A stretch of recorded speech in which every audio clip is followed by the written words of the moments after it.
Et début de tournage, sachez-le, stop à la 5G. Et salut le compagnie et bienvenue dans ce nouvel épisode de Sachez-le, la version courte des épisodes d'Allez savoir, et j'espère que tout va bien dans vos chaumières. Aujourd'hui, nous allons nous attarder sur les déploiements d'une technologie qui fait débat.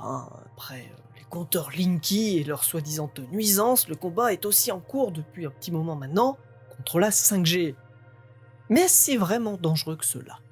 Oui, alors par contre, au vu du contexte sanitaire un petit peu actuel, je ne suis pas sûr que ce genre de débat soit ce qu'il y a de plus intéressant dans l'immédiat. Alors certes, les pays touchés par le coronavirus tournent à un régime un petit peu plus faible en ce moment, tournent à un régime plus faible, mais la vie ne s'arrête pas là pour autant. Elle va reprendre et ces débats vont reprendre aussi, donc autant profiter d'être confiné pour en parler. D'ailleurs, je profite un petit peu de la situation pour vous dire qu'on ne traitera pas du sujet du coronavirus sur cette chaîne. D'autres collègues un petit peu plus spécialisés que nous en biologie le font très bien et donc mieux, donc je préfère les recommander. Seul message que je veux faire passer, que je fais passer depuis la création de la chaîne, faites attention aux médecines alternatives, religion comprise, parce que quand on voit que certains prétendent guérir des gens infectés avec de la prière, permettez-moi de douter de l'efficacité de ces miracles. Bref, bon. Maintenant que c'est dit, j'ai envie de dire à peu près la même chose pour la 5G que nous allons aborder, parce qu'avec le titre volontairement aguicheur, je sais que des gens non habitués à la chaîne vont débarquer. Alors pour voir la suite, vous devez répondre à 2 critères essentiels, sinon pas la peine pour vous de rester ici. Premièrement, il faut que vous soyez ouvert d'esprit. Si vous êtes fermé dans vos certitudes et que vous ne prenez pas le temps d'écouter et d'étudier les arguments des autres, c'est qu'il est fort probable que vous soyez atteint d'une pathologie très inquiétante, le biais de confirmation.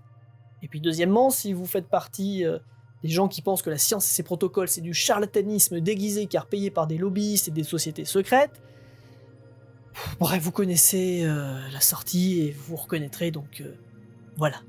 Ouais, salut, Et voilà, maintenant, si vous êtes toujours là, c'est que vous correspondez aux 2 critères, donc bienvenue si vous êtes nouveau, et puis commençons.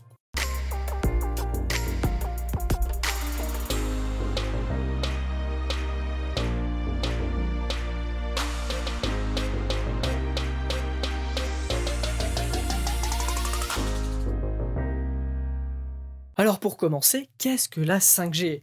Eh bien c'est une nouvelle technologie afin de mieux desservir l'accès et le débit internet. Cela concerne principalement nos téléphones. Aujourd'hui nous sommes couverts par la 3G et 4G et demain c'est une évolution de ces technologies qui sera utilisée et elle est baptisée 5G. Cette technologie s'appuie sur l'utilisation d'ondes électromagnétiques. Et commençons par le début parce que qu'est-ce qu'une onde? Alors une onde c'est un phénomène de propagation d'énergie sans transport de matière. Voilà pour une définition courte et barbare. Alors imaginez un grand récipient qui contient de l'eau, où vous faites tomber dedans un petit caillou. Quand il va toucher l'eau, nous allons voir un phénomène ondulatoire. Nous appelons cela une vague. Mais en physique, c'est une onde. Alors, très grossièrement, le caillou va transmettre une partie de son énergie à l'eau quand il va la toucher. Et cela va créer une vague, et cette vague va transporter cette énergie. Bon, c'est clair? Passons à la suite. Il existe 3 types d'ondes au vu de nos connaissances actuelles. Nous avons tout d'abord l'onde mécanique que nous venons d'évoquer avec les vagues. Le son est aussi une onde mécanique. Ces ondes ont besoin d'un support physique, donc de la matière pour se propager. Pour le son, c'est l'air que nous allons faire vibrer avec ma voix, c'est l'air que je fais vibrer qui arrive au micro, que vous entendez. Ensuite, nous avons un autre type d'onde qui, elle, peut se déplacer aussi bien dans le vide que dans la matière. On les appelle des ondes électromagnétiques. Prenons un exemple assez facile à appréhender pour tout le monde, la lumière.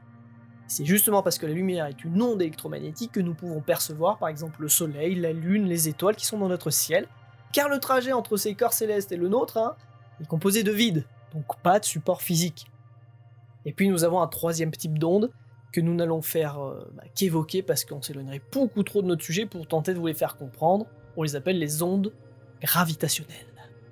Du coup, la technologie 3, 4 et 5G va utiliser la physique des ondes électromagnétiques. Et la 5G va utiliser un type d'onde électromagnétique bien précise qu'on appelle les ondes millimétriques. Cela permettra d'avoir un meilleur débit et surtout de réduire le temps pour qu'une donnée atteigne sa cible.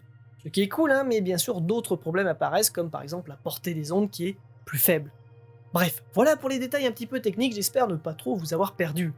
Depuis l'annonce de l'arrivée de la 5G, de nombreuses personnes se sont inquiétées pour notre santé. En effet, ces ondes millimétriques interagissent avec nos tissus organiques, ce qui est évidemment un problème. Alors pour faire simple, les ondes millimétriques appartiennent à une gamme de fréquences que nous connaissons bien, les micro-ondes. Et là, d'un coup, vous pensez à l'appareil ménager permettant de chauffer nos aliments? Eh bien oui, Les fréquences sont, disons, similaires, hein.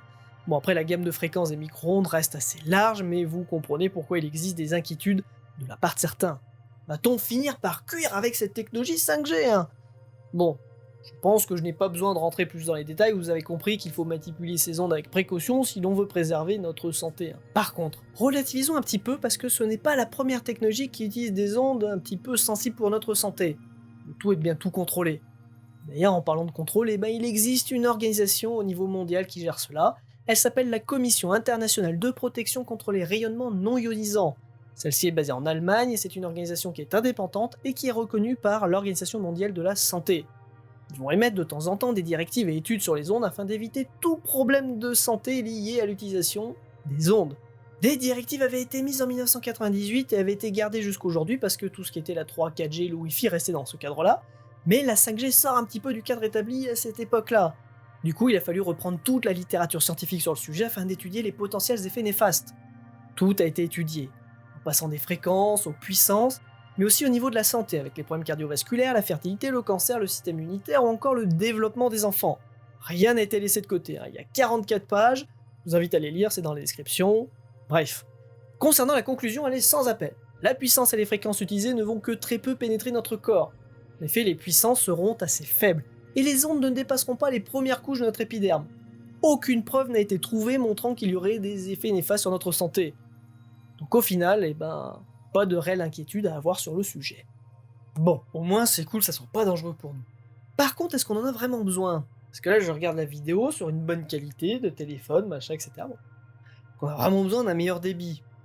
Dans l'immédiat, je suis pas convaincu, surtout que on essaye de faire une transition écologique en ce moment. Je pense qu'assez de médias en parlent, alors même si pour le moment c'est quelque peu raté, c'est un peu un fiasco, mais on essaye quand même, hein, bon. Je suppose que ces téléphones ne seront pas compatibles, qu'il va falloir des nouveaux équipements sur les antennes, tout ça c'est de la production, donc du métal, etc. Ça pollue tout ça, hein, donc est-ce que c'est vraiment pertinent dans le contexte actuel d'essayer de la transition écologique? Bon. Alors oui, effectivement, ce débat-là est bien plus intéressant, car la 5G sera-t-elle vraiment si utile que ça à court, moyen et long terme? En prenant en compte tous les enjeux, c'est-à-dire financiers, parce que les antennes, va bien falloir les financer, est-ce que ça va être des organismes privés, publics, etc. Si c'est public, au vu du contexte actuel, je pense que l'argent devrait être dépensé ailleurs. Et puis, les effets à moins long terme, hein, c'est le réchauffement climatique, donc plus on va polluer, plus il y aura de réchauffement climatique, et là, pour le coup, notre santé sera impactée.